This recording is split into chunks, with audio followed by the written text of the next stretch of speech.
नमस्कार, आपका बहुत बहुत स्वागत है आरएन टीवी नेशनल में। मैं हूं आपके साथ वर्षा शर्मा और रुक करेंगे देश और दुनिया की तमाम खबरों की ओर। रुक करेंगे बड़ी खबर की ओर। पीएम मोदी ने बजट संबोधित किया है और आर्थिक और सामाजिक सुधार पर चर्चा की है। रोजगार, स्वास्थ्य, शिक्षा, कृषि पर फोकस किया गया। बजट का लाभ जनता तक पहुंचाने का प्रयास। इस वक्त की बड़ी खबर हम आपको बता रहे हैं। प्रधानमंत्री नरेंद्र मोदी सबका साथ सबका विकास, लोगों की उम्मीदों को पूरा करना विषय पर बजट के बाद आयोजित विशेष वेबिनार को वीडियो कॉन्फ्रेंसिंग के माध्यम से संबोधित किया।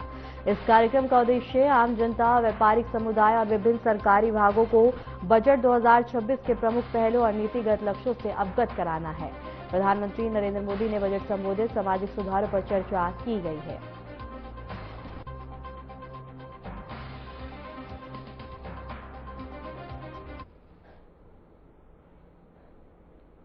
सरकार का संकल्प भी है इन जन आकांक्षाओं की पूर्ति का बहुत बड़ा माध्यम education, skill, health, tourism, sports, culture ऐसे मूलभूत सेक्टर्स हैं। इसलिए इस वेबिनार में हम इन महत्वपूर्ण आयामों पर चर्चा कर रहे हैं। बजट घोषणाओं के इम्प्लीमेंटेशन के लिए इन विषयों से जुड़े सभी एक्सपर्ट्स, पॉलिसी मेकर्स और स्कॉलर्स, एंटरप्रेन्योर्स और मेरे युवा साथी, आप सभी के विचार और सुझाव बहुत अहम है। मैं आप सभी का इस चौथे बजट वेबिनार के इस सत्र में स्वागत करता हूं, अभिनंदन करता हूं। साथियों, भारत आज प्रिवेंटिव और होलिस्टिक हेल्थ के लिए एक विशाल विजन पर काम कर रहा है। पिछले कुछ वर्षों में देश का हेल्थ इंफ्रास्ट्रक्चर मजबूत हुआ है। सैकड़ों जिलों में नए नए मेडिकल कॉलेज खुल गए हैं। आयुष्मान भारत योजना, आरोग्य मंदिरों के माध्यम से स्वास्थ्य सेवाओं की पहुंच गांव-गांव तक बढ़ाई गई है। हमारे योग और आयुर्वेद पूरी दुनिया में पॉपुलर हो रहे हैं। आप सभी इसके विभिन्न पहलुओं पर संवाद अवश्य करेंगे, लेकिन एक अहम विषय जिसका मैं जिक्र करना चाहूंगा वो है केयर इकोनॉमी। आने वाले दशक में देश में सीनियर सिटीजन्स की संख्या तेजी से बढ़ेगी।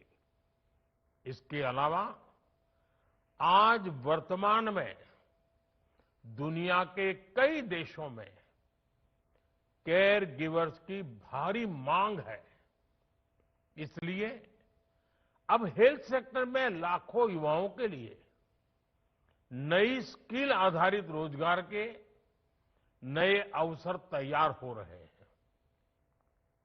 मैं इस वेबिनार में उपस्थित हेल्थ सेक्टर के एक्सपर्ट से आग्रह करूंगा वो नए ट्रेनिंग मॉडल्स और पार्टनरशिप विकसित करने पर सुझाव दें, ताकि देश में ट्रेनिंग इकोसिस्टम और ज्यादा मजबूत हो सके। साथियों, इसी से जुड़ा दूसरा विषय टेलीमेडिसिन का है। आज बड़ी संख्या में दूर दराज के क्षेत्र के लोग भी इसका लाभ उठा रहे हैं और विश्वास बढ़ता चला जा रहा है। लेकिन मैं समझता हूं इसमें अब भी जागरूकता और सहजता बढ़ाए जाने की बहुत जरूरत है। साथियों, पिछले एक दशक में देश के माइंडसेट में एक बड़ा परिवर्तन आया है। आज गांव, कस्बा, शहर की सीमाओं से परे भारत का हर युवा कुछ नया करना चाहता है। उसमें कुछ कर गुजरने का जज्बा है। नई पीढ़ी का ये नया माइंडसेट देश की सबसे बड़ी ताकत है, उज्जवल भविष्य की सबसे बड़ी पूंजी है। इसे कैपिटलाइज करने के लिए हमें अपने एजुकेशन। अहमदाबाद के नरेंद्र मोदी स्टेडियम में भारतीय टीम ने इतिहास रच दिया। सूर्य कुमार यादव की कप्तानी में भारत ने न्यूजीलैंड से हराकर तीसरी बार टी20 वर्ल्ड कप जीत लिया है।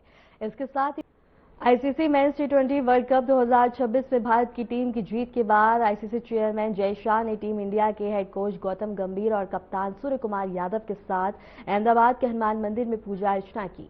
पूजा के बाद टीम की सफलता के लिए आभार व्यक्त किया और भविष्य में भी जीत के लिए शुभकामनाएं दी गई। टीम के खिलाड़ियों और अधिकारियों ने खुशी जताई और मंदिर में धार्मिक समारोह में भाग लिया गया।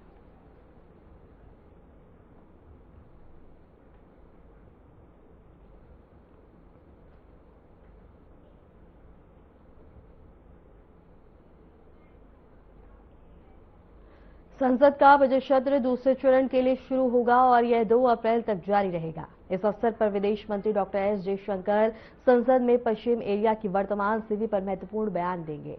विदेश मंत्री जयशंकर लोकसभा और राज्यसभा में अपने बयान के माध्यम से भारत की विदेश नीति और क्षेत्रीय दृष्टिकोण को स्पष्ट करेंगे। उनका बयान विशेष रूप से ईरान, इजरायल और अमेरिका के बीच बढ़ते संघर्ष और घटनाओं पर केंद्रित होगा। इसके अलावा वे भारत की भूमिका, सुरक्षा हित और क्षेत्रीय स्थिरता में योगदान भी प्रकाश डालेंगे। इस सत्र के दौरान संसद में देश और अंतर्राष्ट्रीय समुदाय के लिए महत्वपूर्ण राजनीतिक और कूटनीतिक मुद्दों पर चर्चा होगी।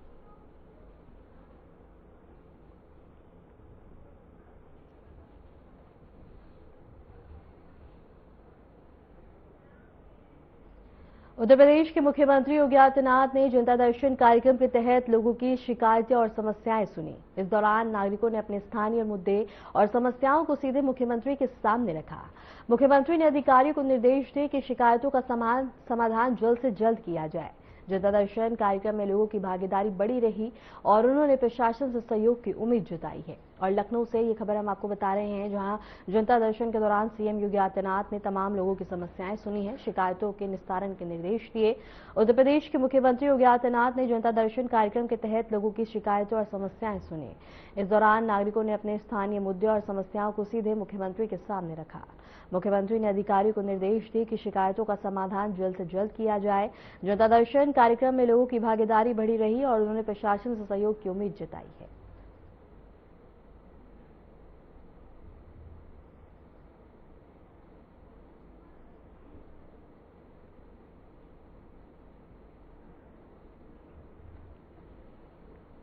उत्तराखंड के मुख्यमंत्री पुष्कर सिंह धामी ने प्रभात फेरी के दौरान विधानसभा सत्र को सुचारू रूप से चलाने में मदद कर रहे हैं। सफाई कर्मचारी, पुलिसकर्मी और अन्य स्टाफ से मुलाकात की है।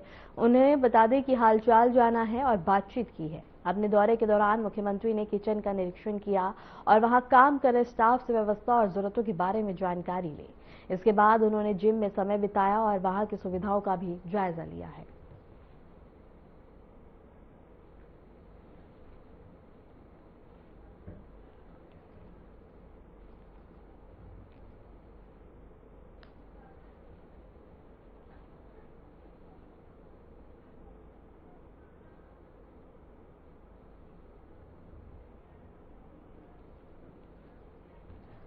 उत्तराखंड सरकार का बजट सत्र 2026-27 आज से शुरू हो रहा है। सत्र की शुरुआत राज्यपाल लेफ्टिनेंट जनरल गुरमीत सिंह के राज्यपाल भाषण से होगी। राज्यपाल अपने भाषण में पिछले वर्ष की उपलब्धि, प्रशासन की गतिविधियों और राज्य की वर्तमान स्थिति का आकलन प्रस्तुत करेंगे। सत्र के दौरान मुख्यमंत्री पुष्कर सिंह धामी दोपहर 3 बजे आगामी वित्तीय वर्ष का बजट पेश करेंगे। बजट में सरकार की नई योजनाओं, विकास परियोजनाओं और वित्तीय प्राथमिकताओं का विवरण होगा। विधायकों द्वारा चर्चा और प्रस्ताव पर विचार विमर्श भी सत्र का हिस्सा होगा। सत्र में विधायकों और अधिकारियों की सक्रिय भागीदारी की उम्मीद है, जिससे राज्य की जनता के हित में योजनाओं और नीतियों का सही मूल्यांकन किया जा सके।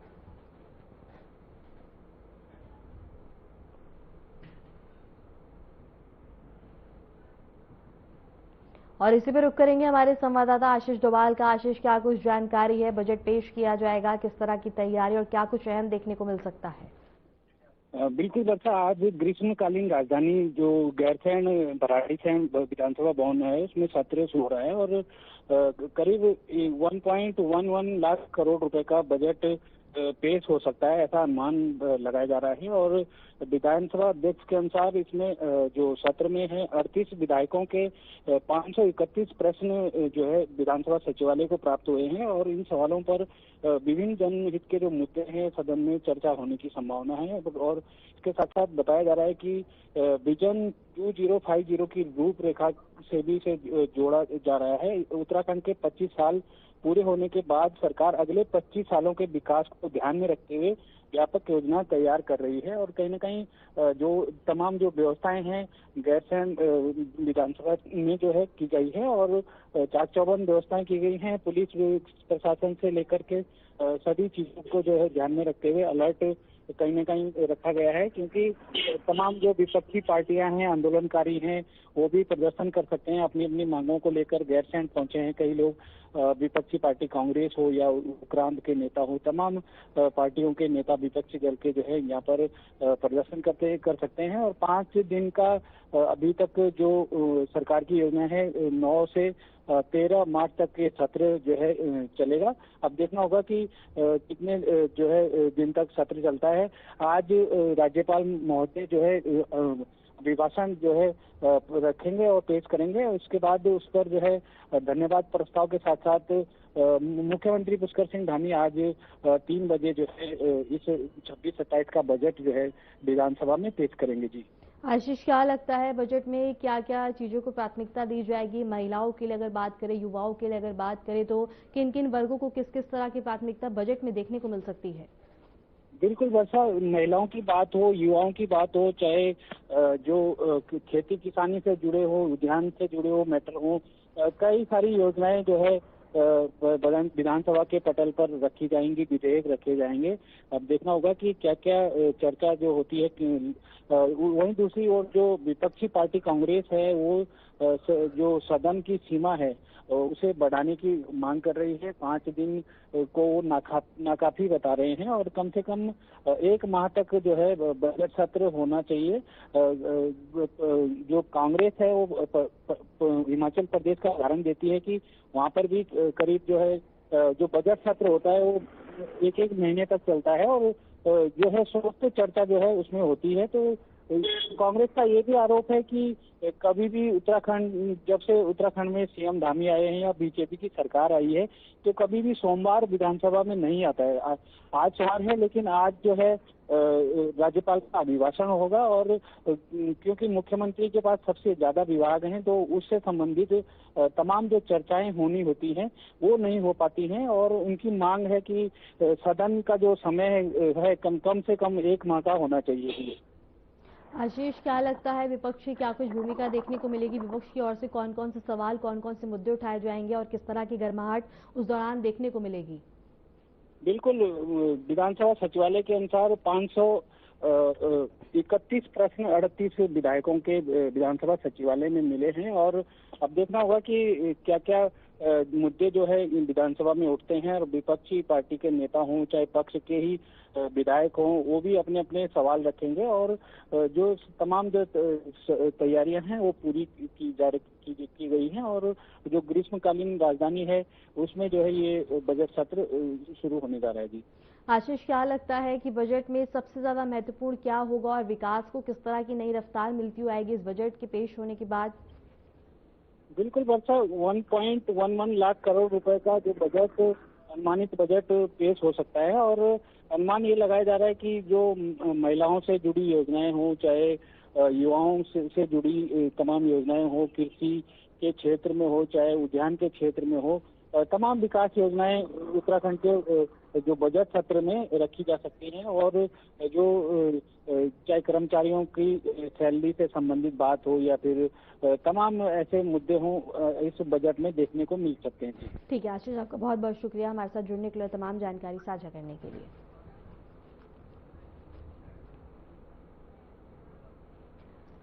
चारधाम यात्रा की तैयारियां तेज हो गई हैं। 1600 सीसीटीवी कैमरे लगाए जाएंगे और मार्ग पर रहेगी कड़ी निगरानी। चप्पे चप्पे पर पुलिस की नजर रहेगी। आधुनिक तकनीक से सुरक्षा की व्यवस्था होगी। सुविधा को लेकर प्रशासन सतर्क है। व्यवस्थित यात्रा करने पर फोकस किया जा रहा है। इस वक्त की बड़ी खबर हम आपको बता दें, आगामी चारधाम यात्रा को सुरक्षित और व्यवस्थित बनाने के लिए प्रशासन ने तैयारियां तेज कर दी हैं। यात्रा मार्ग पर सीसीटीवी कैमरे लगाए जाएंगे, जिससे मार्ग पर कड़ी निगरानी सुनिश्चित होगी और चप्पे चप्पे पर पुलिस की नजर रहेगी। सुरक्षा और सुविधाओं को बेहतर बनाने के लिए आधुनिक तकनीक का इस्तेमाल किया जाएगा। प्रशासन ने यात्रियों की सुविधा और सुरक्षा के लिए विशेष सावधानी बरती है। अधिकारियों ने कहा कि इस बार यात्रा को व्यवस्थित और ठीक बनाने के लिए विशेष फोकस किया गया है।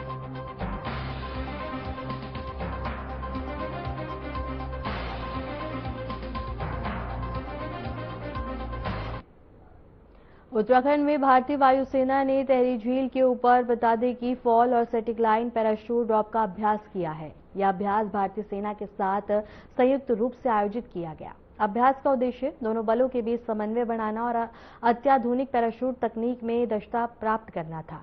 आईएएफ के पायलटों और सैनिकों ने विभिन्न युद्ध हालात की फ्री फॉल और स्टैटिक ड्रॉप की तकनीक का प्रदर्शन किया।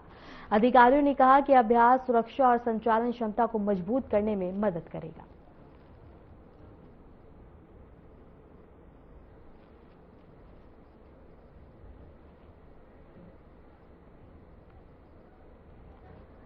रुक करेंगे बड़ी खबर की ओर। कांग्रेस विधायक दल की बैठक होगी आज शाम 6 बजे। चंडीगढ़ कार्यालय में बैठक का आयोजन होगा। सभी विधायक बैठक में शामिल होंगे। राज्यसभा चुनाव के लिए विशेष योजना तैयार की जाएगी। इस वक्त की बड़ी खबर आपको बता रहे हैं, हरियाणा कांग्रेस के विधायक दल की बैठक आज शाम 6 बजे चंडीगढ़ स्थित कांग्रेस कार्यालय में होगी।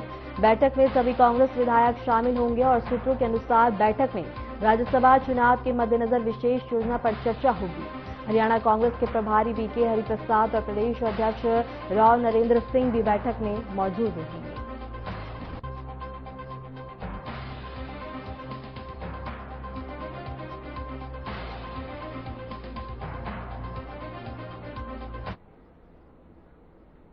रुक करेंगे अगली बड़ी खबर की ओर। हरियाणा बजट सत्र का 10वां दिन सदन कार्यवाही 2 बजे से शुरू होगी। प्रश्नकाल में विधायक सवाल रखेंगे और इसके साथ शून्यकाल आयुष्मान प्रस्ताव पर चर्चा होगी। बजट अनुमानों और विधेयक पर चर्चा। हरियाणा विधानसभा का बजट सत्र 2026-27 का 10वां दिन सदन की कार्रवाई दोपहर 2 बजे से शुरू होगी। कार्रवाई में सबसे पहले प्रश्नकाल होगा, जिसमें सत्ता पक्ष और विपक्ष के विधायक विभिन्न मुद्दों पर सवाल रखेंगे। इसके बाद शून्यकाल में कई अहम विषयों पर चर्चा होगी और आयुष्मान योजना से जुड़े ध्यानाकर्ष प्रस्ताव भी विचार होगा। सत्र के अगले चरण में बजट अनुमानों और 2 विधेयकों पर चर्चा होगी और सदन में विधायकों की भागीदारी के साथ वित्त और नीति संबंधी मुद्दों पर विचार विमर्श किया जाएगा।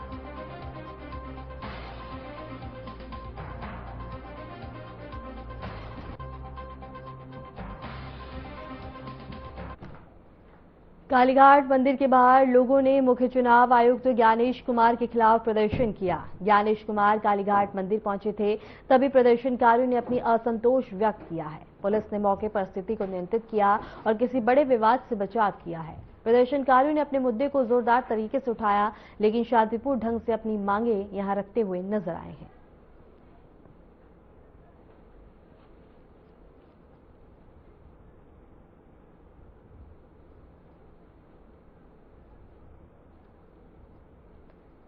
उड़ीसा के ऐतिहासिक पंचडोला महोत्सव का आयोजन शुरू हो गया है। इस महोत्सव में लोग बड़ी संख्या में भाग लेने और उत्सव का आनंद लेने के लिए उमड़ रहे हैं। महोत्सव के दौरान पारंपरिक पूजा अर्चना, सांस्कृतिक कार्यक्रम और रंगारंग झांकियों का आयोजन किया जा रहा है। स्थानीय लोगों और श्रद्धालुओं ने उत्साहपूर्वक हिस्सा लिया और उत्सव का आनंद लेते हुए यहां नजर आए हैं। उड़ीसा से ये खबर हम आपको बता रहे हैं, जहां ऐतिहासिक कार्यक्रम और उत्सव को लेकर यहां लोगों में खुशी का माहौल देखने को मिला और इसके साथ ही पंचडोला महोत्सव का आयोजन शुरू हो गया है। इस महोत्सव में लोग बड़ी संख्या में भाग लेने और उत्सव का आनंद लेने के लिए उमड़ रहे हैं। महोत्सव के दौरान पारंपरिक पूजा अर्चना, सांस्कृतिक कार्यक्रम और रंगारंग झांकियों का आयोजन किया जा रहा है। स्थानीय लोगों और श्रद्धालुओं ने उत्साहपूर्वक हिस्सा लिया और उत्सव का आनंद यहां लेते हुए नजर आए हैं।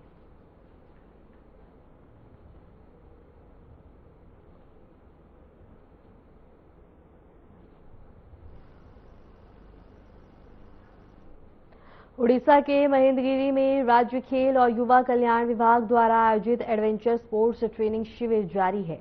इस शिविर में 1500 से अधिक बच्चे भाग ले रहे हैं।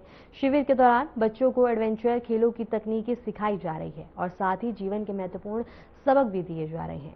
बच्चे इस कार्यक्रम का आनंद ले रहे हैं और अपनी शारीरिक क्षमता और टीम भावना को विकसित कर रहे हैं। उड़ीसा से ये खबर हम आपको बता रहे हैं, जहां महेंद्रगिरी में एडवेंचर स्पोर्ट्स शिविर का आयोजन, ये बता दें कि 1500 से अधिक बच्चे यहां शामिल हुए। बच्चों ने कार्यक्रम का आनंद लिया है। इसके साथ ही बता दें कि यहां शारीरिक क्षमता को बढ़ावा दिया जा रहा है। उड़ीसा के महेंद्रगिरी में राज्य खेल और युवा कल्याण विभाग द्वारा आयोजित एडवेंचर स्पोर्ट्स ट्रेनिंग शिविर जारी है। इस शिविर में 1500 से अधिक बच्चे भाग ले रहे हैं। शिविर के दौरान बच्चों को एडवेंचर खेलों की तकनीकें सिखाई जा रही हैं, साथ ही जीवन के महत्वपूर्ण सबक भी दिए जा रहे हैं। बच्चे इस कार्यक्रम का आनंद ले रहे हैं और अपनी शारीरिक क्षमता और टीम भावना को विकसित कर रहे हैं।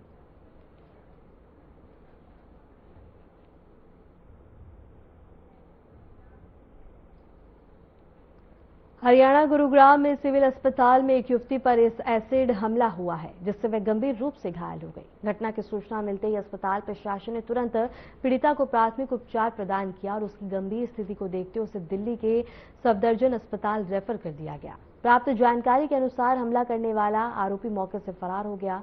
पुलिस ने मामले की जांच शुरू कर दी है और आसपास के सीसीटीवी फुटेज खंगालकर आरोपी की पहचान करने का प्रयास किया जा रहा है। पुलिस ने बताया कि आरोपी को जल्द से जल्द गिरफ्तार करने के लिए सभी एंगल से छानबीन की जा रही है और दोषी के खिलाफ सख्त कार्रवाई की जाएगी।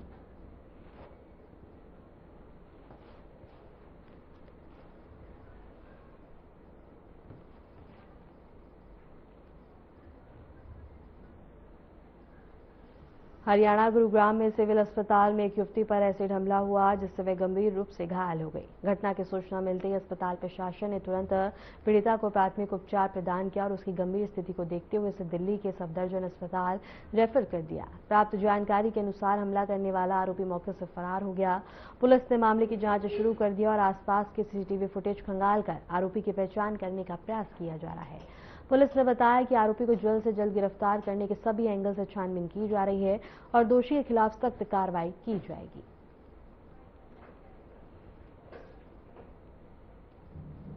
फिलहाल के लिए खबरों में इतना ही और ऐसे देश और दुनिया की तमाम खबरों को जानने के लिए देखते रहें RNTV नेशनल।